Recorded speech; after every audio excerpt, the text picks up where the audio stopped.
All right, welcome back to my channel, True Crime Fans. I'm your host, Tim Solberg, and today we are going to look at the case of Trent Lehrkamp. Now, Trent Lehrkamp is the young man, 19 years of age, out of Georgia, who just recently spent time in the ICU after what was called hazing/torture event with his friends. Now, there's a lot to unpack in this case, and I do want to remind you that until the case actually goes to court, everything you're going to hear in this video is going to be either opinion-based or hearsay, with some of the things coming out of the police report. And I'm going to read that from Mark, who is Trenton's dad, and then that way you can get his take. Again, though, a couple of things in this case is that nobody's been arrested. So until that happens, we won't have an arrest affidavit. And until they are prosecuted in court, we won't know all the details and the facts of this case. So again, everything that we are going to talk about is going to be opinion-based and or hearsay, the things that we know from news media outlets and even Trenton himself, as well as what his father says. And I do want to remind everybody that we have not heard from the other parties or the four parties, and I don't know if we will, because it's my understanding that those folks are all juveniles. So I would imagine that even if they do get arrested, most of the information is going to be redacted until it actually goes to court, if it goes to court. So there's a lot of things to consider here. Okay, so on March 21st, Trenton goes to a party, essentially.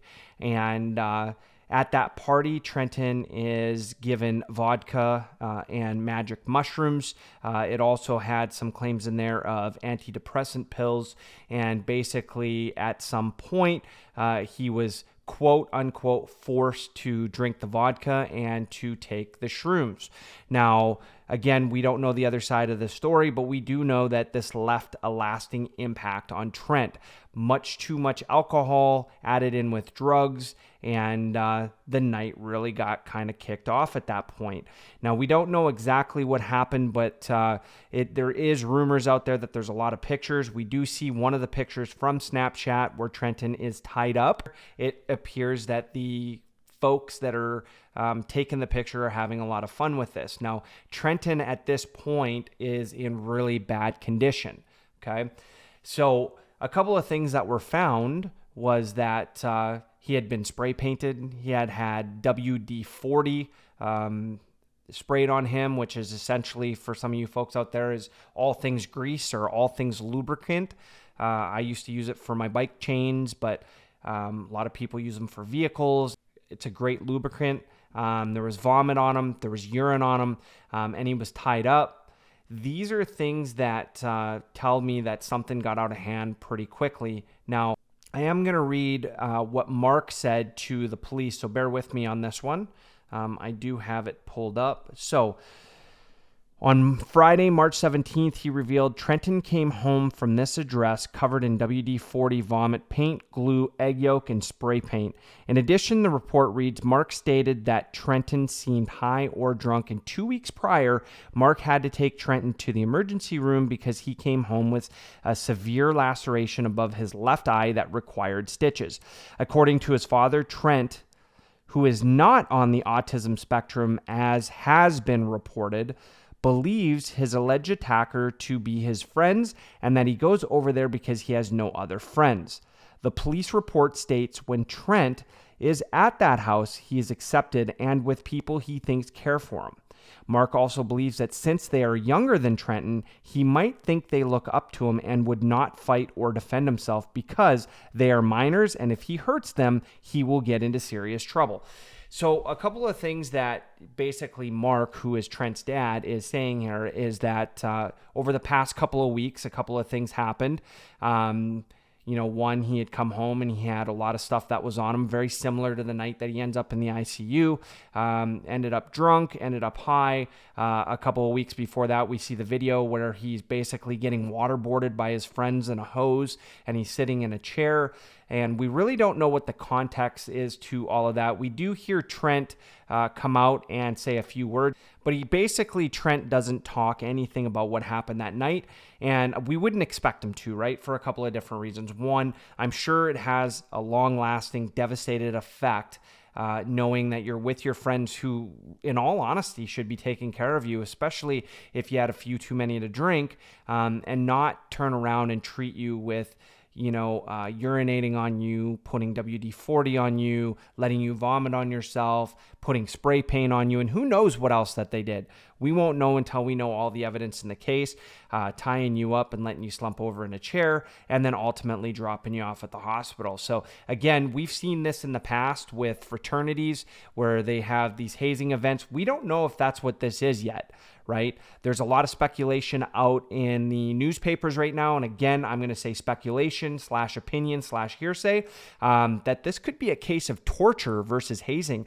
And that could bring some big punishments, especially for the 4 people that are in that picture. But here's a couple of things that we don't know that I would really want everybody to think about, especially before Trent comes out and says anything prior to the court case, if people end up getting arrested, because we're still waiting on that right now. How many people were there? Was there just the 4 that were in the picture? Obviously, somebody took the picture, right? Or at least we think they did. Could be on a timer and a tripod. Absolutely. But I would imagine if it was a quote unquote party, there was many more people there who participated in this, who knew what, and, who was the ringleader. Not that will matter. Anybody that participated is equally as guilty. But was it something that started out as a little bit of fun, knowing that Trent had a little bit too much to drink? They were going to paint his face or something, and then it just got out of hand from there, right?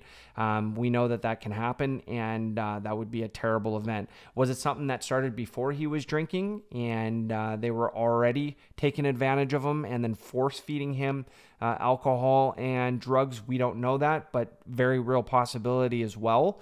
And is it something that has happened in the past and just didn't get that far out of hand? Because we do know that Mark does state there's been a couple of times in the past couple of weeks where Trent comes home and he just didn't seem like he was himself.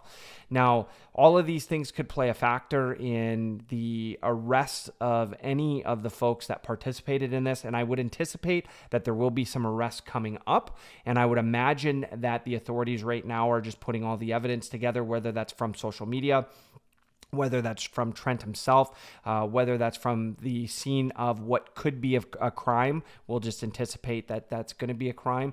And I'm curious to see what's going to be in that arrest affidavit. Now, I will state it again, and I stated in previous videos, and a lot of people ask me about it. Why don't I cover some things versus other things? Well, sometimes if it's opinion-based and it's non-factual, I don't cover all of it. I try to get as much information in here as possible, but I also try to keep it at around that 10 to 12 minutes to get as much information out to you folks to hopefully inspire you to go do some research on it. And in this case, maybe have a voice on social media, right? It might be one of those things that if you see a story, comment on that story, get the awareness up, put some pressure on the authorities to make an arrest in this case, because we just don't know all the details right now, but we do know that 19-year-old Trent, definitely did not deserve this, and somebody definitely needs to pay for what happened to him. Whether it was intentional or not, this got out of hand very quickly, and if these folks aren't held accountable, we could see this again when they go off to college or they have another party or anything in life, right? This is accountability that needs to be had. So on that note, I want to hear from you folks. What do you think happened that day? And what do you think should happen to the perpetrators that took part in this quote/quote hazing or torture event that happened to Trent Lehrkamp? So on that note, I hope everybody has a wonderful week. I appreciate all the support. Our videos have been doing very well. I'm looking at getting back to live streaming. I'm just not sure when. I will let you know when that happens. And on that note, until the next video.